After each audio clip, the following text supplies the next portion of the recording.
Hey, everybody. Happy first day of October. I am back with some motivation to help you get unstuck and create a life you don't have to escape. It's been a minute, and it's because I move with cause and calling and intention and not by a calendar. So I am led to share when it's time for me to share. And today is a good time. These are some thoughts that I had as I was driving. And so it's about confidence. And if you got it all squared away, if you are confident in every situation around every person and every event, then keep it moving. You don't even have to listen. Don't waste your time. But before you scroll, send it to somebody else. Okay. But for the rest of us, probably the majority of the population, including Oprah Winfrey and Michelle Obama, because I've read their books and they've talked about this very same thing, I want to share three strategies that you can use, three strategies that I have used to help me walk in confidence, walk in my full authenticity, walk in boldness, so that when you see me and I'm smiling and I'm talking, like this is my life. I don't have to pump myself up. I don't have to drink coffee and go, rah, rah, rah. I'm going to be this is who I am. And the outward appearance embodies how I feel on the inside. But that wasn't always the case. And it didn't just happen by osmosis. It was intentional. It was practice and a lot of prayer. Because when I think back to being a younger girl, I heard things like, you talk all the time. Or how about this? Being in class and raising my hand when the teacher is asking, well, who wants to answer this question? And me for the third time raising my hand because I know the answer. The rest of the class is sitting back, not wanting to answer. And I'm enthusiastic and I'm eager to answer, but then being told she thinks she know everything. Or even the teacher saying, right now, Sherlonda, we're going to let somebody else answer. And you may say, well, what's the big deal about that? The big deal about that is I was learning at a very early age that even if I know something, even if I'm excited about something, give everybody else a chance. Even if they don't want to, you just sit back and begin to mute yourself. Or if I saw that the teacher or someone was doing something and maybe they could use some help, I might say, oh, can I help? And sometimes the teachers would say, yeah. Sometimes they say, no, thank you. And then hearing students say, well, she's a kiss up or she's a teacher's pet. But those were leadership skills that were just waiting to come out. And back then, I don't think we had coaches, maybe some mentoring. So it would have been nice to have somebody to walk alongside to tell me how to properly channel that, because these would be the very characteristics that I would use along the way into my adulthood to help me be successful in a lot of different areas of life.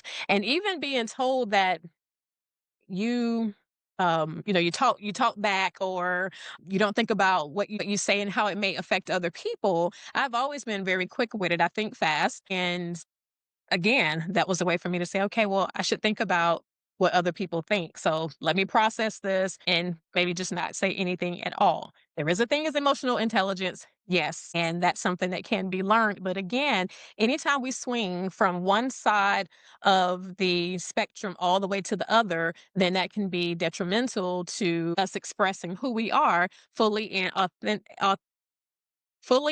authentically. So for us as adults, regardless of what you experienced as a child, maybe you were given like the opportunity to fully express yourself. And if you have, like, I commend you and I hope that you have channeled that along the way. But for those of you who are kind of like, well, I'm not quite sure, and you can find that it pokes its head up at different parts of your life, I'm going to tell you some of the things that I've done, and I would encourage you to follow along with these steps if you think they would be helpful. The first one is I created a mantra a couple of years ago, and that mantra says, I trust who I am.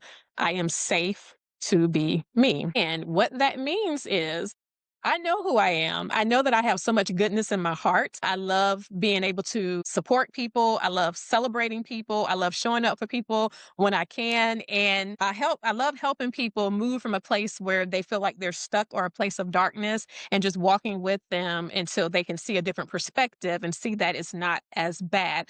Absolutely love that. That is goodness. That is something that God has put inside of me. That's part of my gift and my medicine to the world. So I trust who I am. I know that I would not intentionally hurt someone, set out to, mistreat somebody, do anything malicious. So if I know that, then I'm safe to be me. I'm safe to say what it is that I want to say, love the way that I want to love without thinking that I'm hurting someone. So it allows me to walk in that freedom.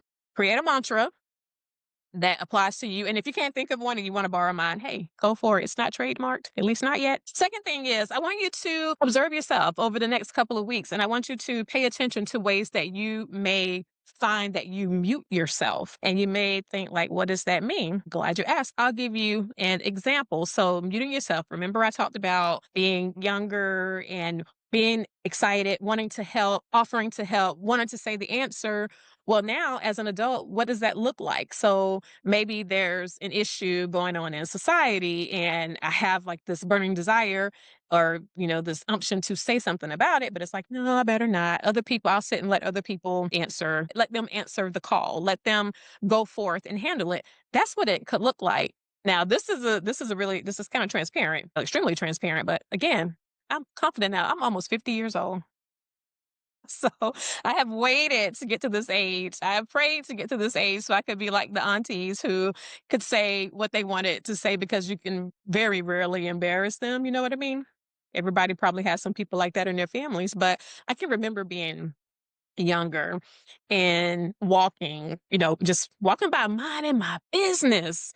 And somebody saying, an older person in the family, female in the family, why you walking like that? What you switching for? Why you twisting? I'm not twisting. I'm not switching. I am just walking with the hips and the thighs that God has given me. But because it was called out and said with such a negative connotation, what do? I'm going to try to walk different. I don't know how. Maybe I'll take shorter steps or I don't know, just not walk as freely because I don't want to come across as, fast or promiscuous or whatever the case may be. So I'm going to change the way I walk. And also, I'm going to walk with a little more apprehension, kind of tiptoeing my way in. That is not okay. That is not okay at all. So, fast forward over the years. So, when you see me and I'm walking with my back up, my shoulders back, and whether I'm switching or twisting or whatever, that is just the way I walk. And I remember a friend of mine, we were on a retreat and she was capturing some footage for me. And when she sent it to me, she had a video of me and I was walking, leading the way. And I said, Girl, is that how I walk? And she was like, Yeah. I said, Man. And she said, I didn't know. She said, I thought you were just swinging it a little extra that day. I was like, Wow. And I asked my husband, he was like, Yeah. He said, I love your walk. And that's all it took, y'all. He said he loved my walk. But what I'm saying is just me being me, the freedom to be me without thinking about what is somebody else going to think, because we cannot manage other people's thoughts and expectations. That's actually unfair. That is mental anguish to try to do that. If you trust who you are, you're free to be you. You know you're not ever going to do anything to hurt anybody else. How it's taken, that's not on you. That's not on you because all of us are different. We grew up in different households. We grew up in different cultures. We grew up with different hurts. And sometimes people still have triggers and which kind of show up on the outside as, exposed scars and scrapes. And so easily somebody could do something or say something and somebody could feel offended unintentionally. But it is possible. And that's why dialogue is required as long as we're interacting with human beings. We will always need to confront so that we can get these things cleared out. But again, if you try to live your life managing other people's potential reactions, that is not freedom and you are not living authentically the way that God wants you to live. So, number one, your mantra. Number two, paying attention to ways that you might be muting yourself. And that's a personal question. That's something that you can think about. I've shared a couple of examples with you. And then the third thing is, and this one might hurt a little bit. Ouch, ouch, ouch, ouch, ouch. I hear this a lot. I hear people say, well, I keep my circle small because, people always try to put me down or they, look at me sideways or try to dissect things that I do. And I don't give all my love because people around me, they're takers. Okay. And I understand that. I've seen it. I observe a lot of things. But my charge to you is this: expand your circle. There are billions of people on this planet. Okay. And I guarantee you that there are people that will appreciate the gifts that you have, will appreciate the love that you have to give, and they will reciprocate it. So not only will you be giving, but you will be receiving. There are people who will celebrate you, will clap for you, will not try to misinterpret things that you are saying. And if you have not found your tribe yet, keep looking, okay? Seriously, again, I hear this a lot. And in my own life, my own personal testimony is when I started expanding my circle, that's when I started finding more people who were like minded and wanted to grow in the same direction, loving people. So don't be misguided by thinking that the people who are around you represent everybody in the world. Find your people. What are you interested in? Do you like to read? Join a book club. Shout out to Books and Desserts World Club. Do you like gardening? Do you like playing golf? Find other people who have the same interests.